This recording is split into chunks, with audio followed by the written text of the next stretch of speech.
maintenant. Donc, fin de la pause. Donc, je vous disais que ça, c'était les électrons internes, ça, c'est les électrons de valence. Ça va bien. Il se passe quelque chose de spécial. On l'avait vu, hein? Quand on avait déduit dans le tableau périodique qu'il y avait juste 2 électrons qui étaient possibles au niveau 1, 2 électrons dans la S, qu'il y avait 8 électrons au niveau 2, 2 électrons dans la S, 6 électrons dans la P. On s'attendait au niveau 3 à avoir 2, 8, 18 électrons au niveau 3. Ah, c'est au niveau 4 que ça arrive. Je vais vous montrer pourquoi. Quand on remplit les différents niveaux électroniques, on remplit la 1S, ensuite la 2S, ensuite la 2P, ensuite la 3S, ensuite la 3P, ensuite la 3D, et ça continue comme ça. Pourquoi? Parce qu'ils sont stables. On remplit les plus stables en premier. L'électron va se rapprocher le plus possible du noyau, donc au niveau 1, avant le 2, avant le 3. Puis il va essayer de spinner dans des formes qui lui demandent le moins d'énergie. Donc il va préférer la S à la P, à la D, à la F. Donc il remplit d'abord la S, ensuite la P, ensuite la D, ensuite la F. Mais il y a quelque chose de spécial qui se passe. C'était Pauli qui avait réussi à démontrer que les électrons se stabilisaient lorsqu'ils se mettaient ensemble de spin plus une demi, moins une demi. Fait que dans une case, on met tout le temps plus une demi, moins une demi. Mais hey, ils se stabilisent. Ça veut dire que si le niveau d'énergie est ici, puis lorsqu'on met un seul électron, lorsqu'on en met un deuxième, il stabilise encore plus, ça devient encore plus difficile d'arracher les électrons. Les deux s'attirent ensemble, entre autres, parce que leur champ magnétique fait en sorte qu'ils s'attirent comme des aimants. Fait que lorsque vous mettez 2 électrons, ça stabilise beaucoup le niveau d'énergie. Dans la 2S et la 2P, lorsque vous les complétez, ces niveaux électroniques-là, ça les stabilise aussi. La 2S se stabilise énormément lorsque le niveau est plein. Et la 2P se stabilise un peu moins. Lorsque vous allez remplir la 3S, elle va beaucoup plus se stabiliser. Regardez, il était ici, là, il est beaucoup plus stable. Un peu comme si vous remplissiez une cruche d'eau. En bas, c'est plus stable qu'un peu plus haut. Hein. L'eau va avoir tendance à tomber comme ça. Fait qu'on va remplir la 3S avant la 3P, avant la 3D. Les électrons se stabilisent beaucoup moins lorsqu'ils tombent dans une 3D qu'une 3P, qu'une 3S. Et regardez ce qui se passe. Lorsqu'on stabilise la 4S, ça la stabilise tellement qu'elle devient plus stable qu'une 3D. Qu'est-ce qui arrive? Ça fait en sorte que les électrons vont rentrer d'abord dans la 1S, ensuite la 2S, ensuite la 2P, ensuite la 3S, ensuite la 3P, ensuite la 4S, ensuite la 3D, ensuite la 4P. Et là, après, ça devient mélangeant. Je remercie encore Hill et Petrucci pour les images. C'est vraiment commode. Mais il y aurait eu beaucoup de difficultés à continuer l'image avec les 5 SPDF, les 6 SPDF, parce que là, les niveaux deviennent tellement proches les uns des autres que ça devient difficile de savoir lequel vient en premier. Mais, encore une fois, le tableau périodique permet de prédire tout ça. Fait que là, essayez de vous souvenir ceci. Après la 3P, c'est la 4S suivie de la 3D. Donc, ça fait 3P, 4S, 3D. 3, 4, 3. PSD. Bon, on va essayer de s'en souvenir. Le tableau périodique, s'il est comme ça, si c'est bizarre qu'au niveau 3, on n'a encore seulement que 8 électrons alors qu'on était supposé en avoir 18, c'est à cause qu'il respecte le 3P, 4S, 3D. Regardez ça. Dans le tableau périodique, là, le groupe à gauche, c'est le bloc des S. Quand vous êtes en train de remplir les électrons dans un atome, vous n'êtes pas obligé de connaître toute la séquence par cœur puisque vous la retrouvez à l'intérieur du tableau périodique. Fait que ici, le bloc, c'est le bloc des S. Ici, le bloc, c'est le bloc des P. Ici, ce bloc-là, c'est le bloc des D. Le bloc ici, c'est le bloc des F. Fait que pour tout de suite, vous pourriez essayer d'apprendre ça par cœur. Très compliqué. Le bloc ici, c'est S. Le bloc ici, c'est P. Ici, le bloc ici, c'est D. Et le bloc ici, c'est F. Ça va nous permettre de connaître la séquence dans laquelle il faut remplir chacune des orbitales selon leur niveau et selon leur forme, SPDF. Fait que, regardez ça, vous avez appris par cœur que ça c'est le bloc S, ça c'est le bloc P, ça c'est le bloc D, ça c'est le bloc F. Donc ce bloc-là, deuxième chose qu'il faut apprendre par cœur, là vous avez appris que c'est S, P, D, F. Il faut apprendre maintenant par cœur 1, 2, 3, 4. Ça devrait être pas pire. Hein? Fait que ici, ça commence par un S, ici, ça commence par 2P, ici, ça commence par 3D, ici, ça commence par 4F. Voyons voir. Lorsqu'on veut faire l'aluminium qui est situé ici, bien, on remplit d'abord la 1s, puis on met 2 électrons. Ça fait 1s2. 2s2, on remplit la 2s après. Après ça, on remplit la 2p. Après ça, on remplit la 3s, puis après ça, on remplit la 3p. Après la 3p, mettons qu'on voulait faire un atome plus gros, on remplirait la 4s, suivie de la 3d. Donc, on a fait 3p, 4s, 3d. Fait que si vous lisez votre tableau périodique de gauche à droite, de haut en bas, vous êtes capable de retrouver la séquence dans laquelle il faut remplir chacune des cases. C'est flyé. C'est pas tant que le tableau périodique a été bâti de façon à ce qu'on puisse le retrouver, mais plutôt la matière est composée de ces orbitales SPDF et ça l'a fait en sorte que le tableau s'est bâti comme ça. Tout simplement, c'est vraiment quelque chose de vraiment beau. Le tableau périodique permettait de prédire les gaz SPDF. Encore une fois, il est juste débile, ce tableau-là.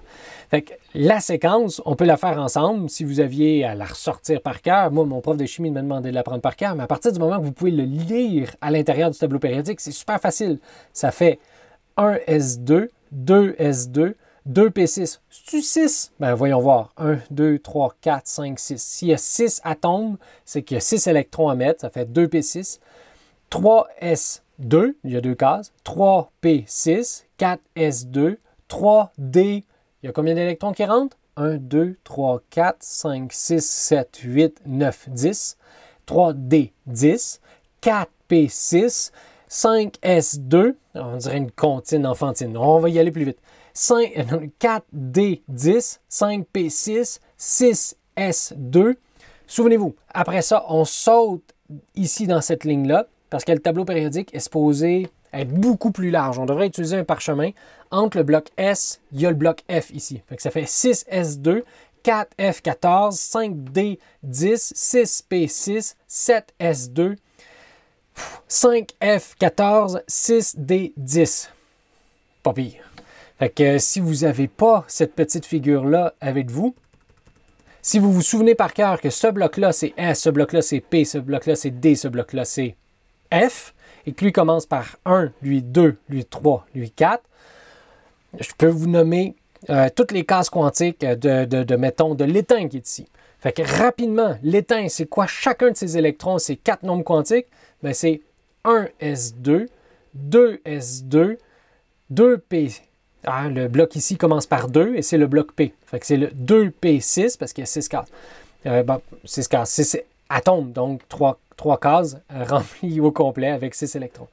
3, ici c'était la 1s, 2s, 3s. 3s2, ici c'était 2p, donc celle-là ici c'est 3p.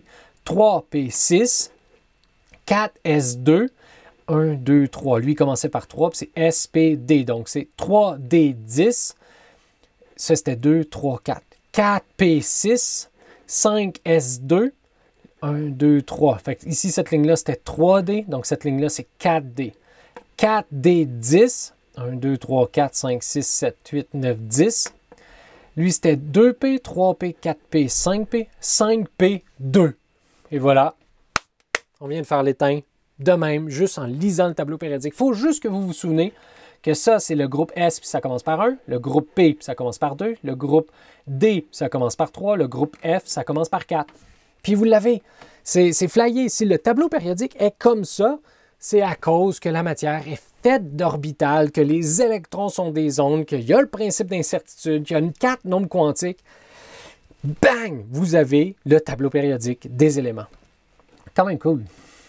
Je vous invite à vous pratiquer avant de poursuivre. Fait que vous pouvez vous prendre n'importe quel atome maintenant du tableau périodique. Vous devriez être capable de retrouver c'est quoi les 4 nombres quantiques de tous les électrons de n'importe quel atome dans le tableau périodique. Mais ne faites pas tout de suite les atomes de la lignée de la famille du chrome, donc le molybdène, tungstène, ainsi que le cuivre, l'argent et l'or.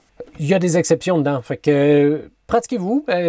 Moi, j'ai fait l'étain. Vous pourriez aller vous faire le soufre, aller faire le barium ou beryllium. C'était comique, celle-là. Ou l'herbium. Vous pourriez aller faire le laurentium. Vous pourriez vous amuser avec n'importe quel. Et essayez de maîtriser ça. Essayez d'écrire toutes les cases quantiques et les la notation SPDF. Ou même à partir de maintenant, vous pourriez juste écrire la nomenclature SPDF si vous êtes suffisamment à l'aise. Fait que, allez vous pratiquer. Ah, déjà fini? Let's go! On continue. Je vais vous présenter une série d'exceptions qui permettent d'expliquer pourquoi l'argent, l'or et le cuivre sont si spéciaux que ça. Et la famille du chrome aussi, chrome, molybdène, tungstène, sont assez exceptionnels aussi. Ce sont des métaux là, qui ressortent dans le tableau périodique. Ils ont une conductibilité électrique beaucoup plus grande que tout le monde. Hein. On utilise le cuivre, l'argent, l'or pour faire des circuits électriques, surtout le cuivre. Mais si vous avez des systèmes de son super hot, vous allez avoir des fils en or pour que ça conduise encore mieux l'électricité et avoir un meilleur son.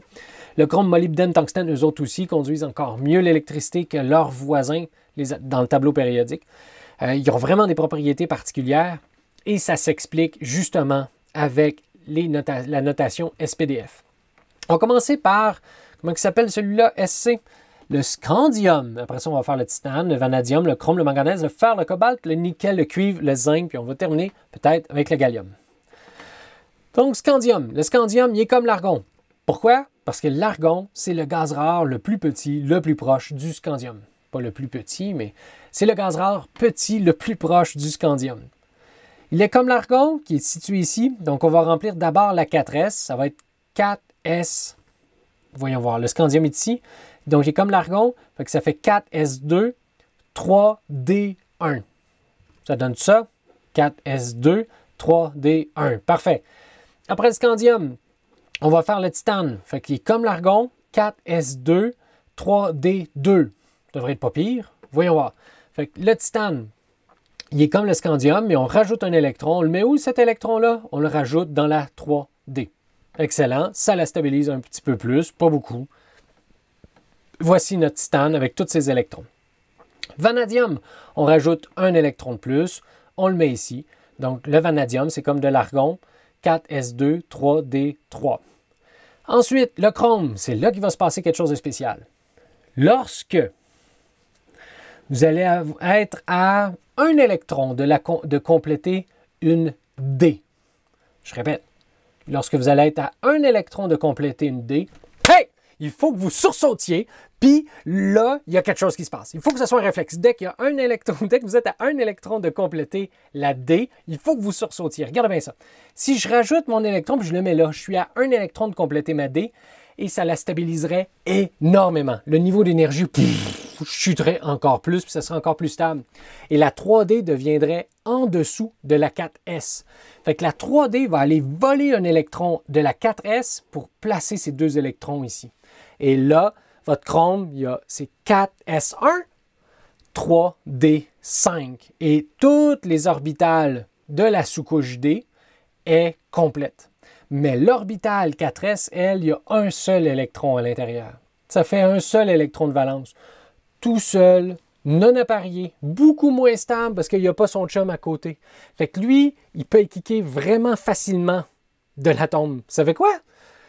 Ben là, si vous avez un atome dont l'électron qui est à la surface peut partir vraiment facilement, ça va être tout un conducteur pour l'électricité. Fait que si vous arrivez avec une différence de potentiel, puis là, vous essayez de kicker l'électron de l'atome, il ne le retiendra pas beaucoup.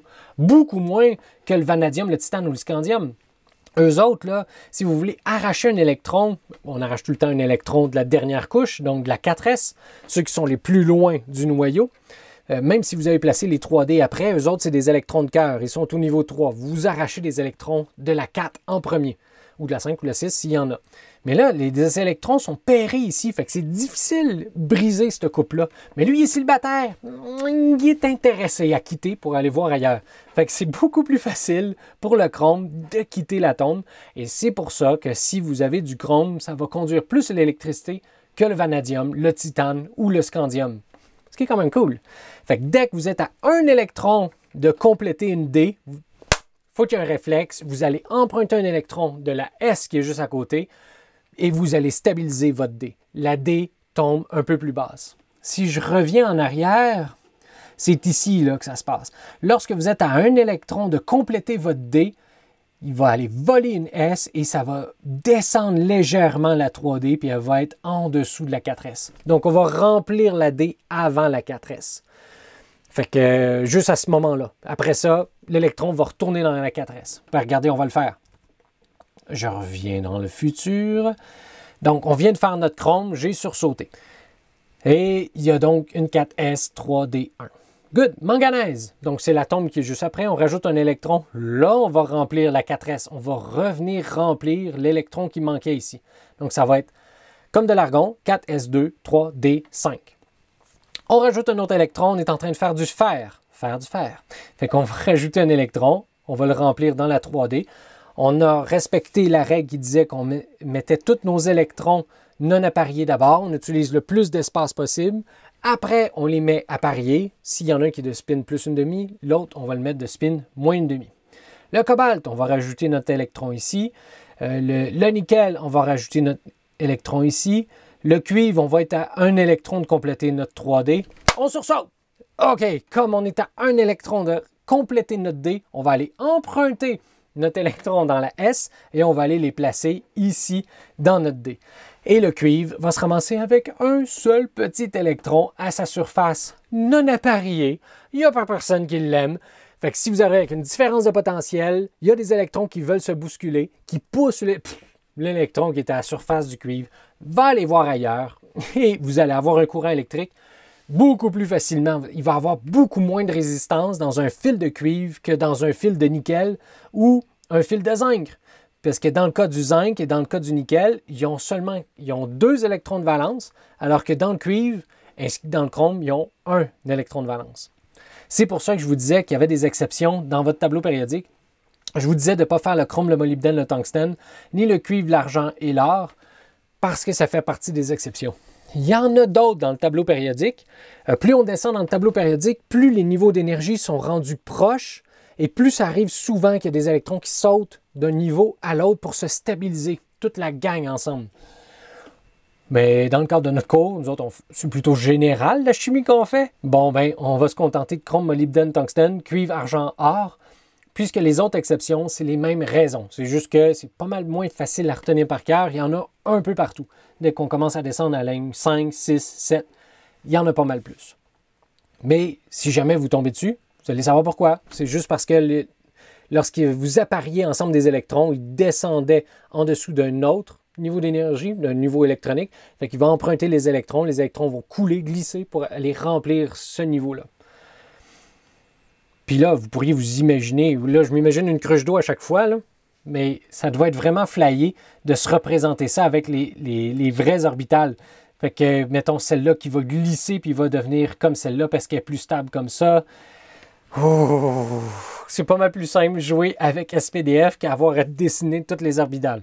Mais, tu sais, SPDF, c'est justement jouer avec tout ça. Vous êtes en train de jouer avec l'équation de Schrödinger. C'est quand même cool. C'est vraiment une façon assez ingénieuse, merci, de jouer avec cette équation-là au lieu de faire des intégrales doubles pour chacun des électrons, ce qui serait vraiment long à faire. Là, ça se fait vraiment facilement. Fait que vous pourriez vous pratiquer avec S2-, AG1+, FE2+, FE3+. Je vais vous laisser les faire. Lorsque vous rajoutez des électrons, comme dans S2-, ben, vous faites juste rajouter des électrons de plus. Ah, putain, faites F- d'ailleurs. Vous allez comprendre pourquoi le F devient négatif et non pas 2-, 3-. C'est qu'il complète sa dernière sous-couche, puis quand il termine, il complète sa sous-couche, ça stabilise encore plus. C'est pour ça que le F- est si stable que ça. Ça va être plus complexe lorsque vous allez faire AG1+, FE2+, ou FE3+, par exemple. Lorsque vous enlevez des électrons, par exemple pour le fer qui est ici, si vous faites FE2+, commencez, s'il vous plaît, à arracher les électrons de la dernière couche. Parce que quand vous avez un atome et vous arrachez des électrons, j'essaie de faire une pichenote pour arracher les électrons, le premier électron qui va partir, c'est ceux sur la dernière couche, les électrons de valence. Donc, la 4S dans le cas du fer. Fait que vous allez arracher ces 2 électrons-là. Fait que Fe2+, c'est comme l'argon, 4S0, parce que vous avez arraché les 2 électrons-là, 3D6, parce que vous n'avez pas arraché d'électrons-là. Puis Fe3+ existe aussi, hein, le fer 3 en chiffre romain, c'est parce que vous avez arraché ces 2 électrons-là et l'électron qui est ici, le dernier électron que vous avez rajouté. Donc ça fait AR4S0, 3D5. Et il est encore stable, parce que quand vous complétez une sous-couche, donc toute la D qui est ici, c'est beaucoup plus stable que quand vous avez seulement 4, 3 ou 2 ou 1 électron dans une sous-couche. Non, vraiment, là, compléter une sous-couche, ça la stabilise beaucoup. C'est pour ça que dans le chrome et dans le cuivre, on est allé voler des électrons de la 4S pour stabiliser la sous-couche, pour la remplir au complet.